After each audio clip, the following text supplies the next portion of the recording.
সোনা দিদিভাইয়ের কাছে যাইনি, আমি বাড়িতে চলে এসেছি।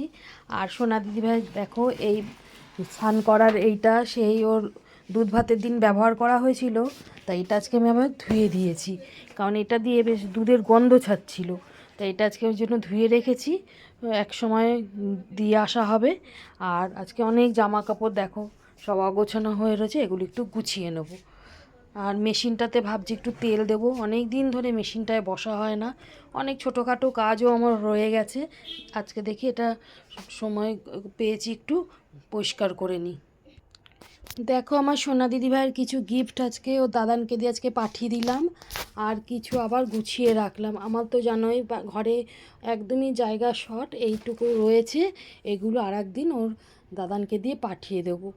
আর ওই দেখো না, ওটার তো নিয়ে আমি সমস্যায় পড়েছি, ওর দাদান আসুক, ওটা কী করে ভাঁজ করতে হয় সেটা তো আমি জানি না। আমি অনেকভাবে চেষ্টা করলাম, ওটা আমি কিছুতেই পারলাম না, ওর দাদান এসে এটা ভাঁজ করবে।